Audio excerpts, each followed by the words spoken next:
हाँ जी, ये class 10th के लिए वही एक्सरसाइज 1.1 फर्स्ट सम है। निम्नलिखित संख्याओं का एचसीएफ ज्ञात करने के लिए यूक्लिड विभाजन एल्गोरिथम का प्रयोग कीजिए। स्टेटमेंट है 135 और 225, यानी कि 135 और 225 का हमने एचसीएफ निकालना है। 135 और 225 का तो सबसे पहले भाई आपको क्या है कि ये वाला पोर्शन समझ में आना पड़ेगा।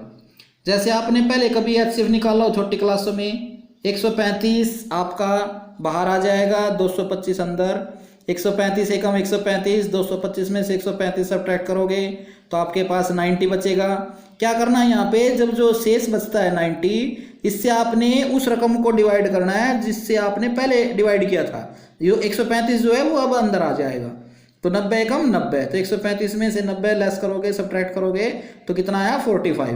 तो ऐसे अंदर कितना है, अब यहाँ 45 बचा, तो जो 90 से पहले डिवाइड किया था वो अब अंदर आ जाएगा, तो 45 दूनी 90। तो ये वाला जो एचसीएफ का तरीका ये आपने पहले भी कर रखा है छोटी क्लासों में, तो इसी को ही ध्यान में रख के अब हमने यूक्लिड वाला ये वाला मेथड सीखना है। ये कैसे, ये ध्यान से देखिए। यहाँ जो 225 है, ये वाला 225 तो आएगा यहाँ पे 225 135 गुणा 1 और जमा 90, तो यहाँ लिखा है 135 गुणा 1 जमा 90। समझ में आ गया।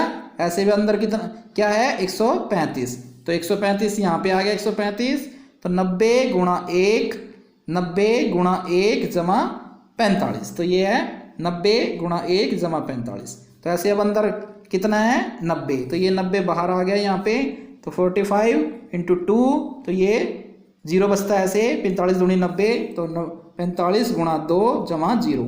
तो जब तक आपका शेष 0 ना हो आपने ऐसे भाग करना है, तो उसके बाद यूक्लिड विभाजन विधि द्वारा एचसीएफ 45। तो इस सम का आंसर आ गया 45। ठीक है, अब इसको एक और क्लियर करते हैं। आगे आपकी सेकंड है 196 और 38,220। तो यहाँ देखिए 196 और 38,220 का एचसीएफ। तो जैसे मैंने पहले बताया था, इन दोनों में से जो छोटा है वो बाहर होगा और जो बड़ी स्टेटमेंट है वो अंदर होगी। इसको आपने तब तक भाग करना है जब तक कि आपका शेष 0 ना आ जाता। तो इसको आपने जैसे डायरेक्ट भाग किया है तो शेष 0 आ गया।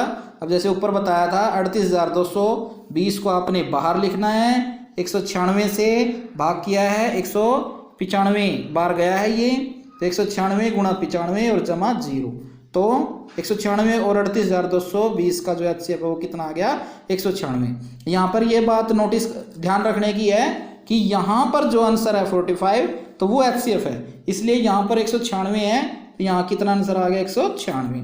ठीक है, अब इसके आगे जो है वो है 867 और 255।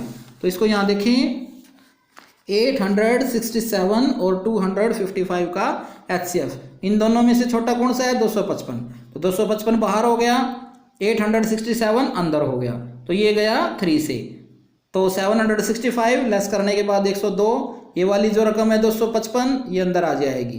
तो इसको फिर चलाएंगे 2 से, 204 और 51 हमारा शेष बचेगा। 102 से हमने पहले भाग किया था, ये अंदर चला जाएगा, तो 51 दूनी 102, तो इसलिए हमारा एचसीएफ कितना आया 51। यहाँ ध्यान दें, बहुत सारे बच्चे हैं ना ये वाला आंसर लिख देंगे जो कि गलत हो जाएगा।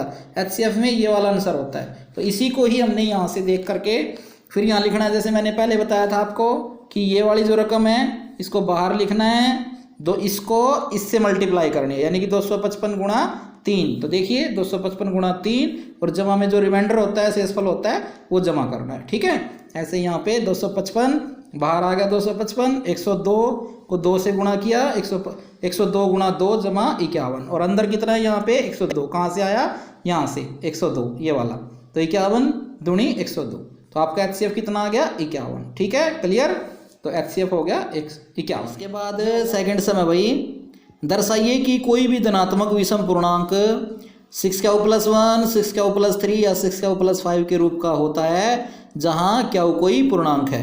तो इसका सॉल्यूशन देखें, तो इसमें क्या है, सबसे पहले यहाँ पे है p और q, दो पूर्णांक है जो सहभाज्य है। तो क्या है p and q are two integer, integer means कोई भी दो अक्षर है, कोई भी दो रकम है। तो जैसे हमने यहाँ ध्यान से सुनो, यहाँ पे x जिसको भाग करना है, x जिसको भाग करना है पी जिससे भाग करना है, क्यू क्वोशेंट जो आपका, और नीचे रिमाइंडर आर फॉर रिमाइंडर। तो इसको ही यहाँ से देखना है, जैसे मैंने ऊपर बताया था यहाँ पे कि अंदर वाली रकम यहाँ इसको इससे भाग करते हैं, ऐसे यहाँ पे x को भाग करना है हमने कितने से, p से, तो p into q plus r. तो आपके पास अब ये कि सूत्र बन गया x is equal to p q plus r. तो यहाँ p जो स्टेटमेंट है उसमें p क्यू है, तो इसलिए p इज इक्वल टू हो गया 6। जब भी हम किसी भी रकम को यहाँ 6 रख के डिवाइड करेंगे तो जो हमारा रिमाइंडर है वो हमेशा 6 से छोटा आएगा, यानी कि हमारा जो r है वो क्या हो जाएगा 0 1 2 3 4 एंड 5, यानी कि 6 से छोटा रहेगा। तो इस स्टेटमेंट में जो इक्वेशन है 6 क्यू प्लस आर, तो इस p की जगह तो आ गया हमारा 6, क्यू का क्यू रहा, और रिमाइंडर की जगह हमने पुट कर दिया 0 1 2 3 4 and 5। 6 Q plus 2 6 Q plus 2 6 Q plus 0 6 Q plus 2 6 Q plus 4, ये 0 2 4 जो है 2 से डिविजिबल यानी कि 2 से विभाज्य है, अतः 6 क्यू प्लस 1 6 क्यू प्लस 3 और 6 क्यू प्लस 5 धनात्मक विषम पूर्णांक है। इसका मतलब 1 3 और 5 2 से भाग नहीं हो सकता। तो यही पूछा था, ये हमने प्रूफ कर दिया। अब उसके बाद ये अगली रकम है कि किसी परेड में 616 सदस्यों वाली एक सेना की टुकड़ी में 32 सदस्यों वाले एक आर्मी के बैंड के पीछे मार्च कर रहे हैं। दोनों समूहों को समान संख्या वाले स्तंभों में मार्च करना है। उन स्तंभों की अधिकतम संख्या क्या है जिसमें वो मार्च कर रहे हैं। तो यहाँ देखिए, इसमें एक ये लाइन समझनी है, स्तंभों की अधिकतम संख्या। तो जहाँ पर अधिकतम होता है वहाँ पे हमने क्या करना होता है, केवल HCF निकालना होता है। तो 32 और 616 का हमने HCF निकाल देना है। HCF मैंने अभी आपको सिखाया, दोनों में से जो छोटी रकम है बाहर, बड़े वाले को अंदर, जैसे आप डिवाइड करते हो तब तक जब तक शेष ना बचे, ठीक है। तो यहाँ 8 शेष बचा है, इससे आपने पहले डिवाइड किया था, ये अंदर आ जाएगा, 8 चौके 32। तो स्तंभों की अधिकतम संख्या ये वाला आपका आंसर हो जाएगा। तो कितना हो जाएगा 8, ठीक है।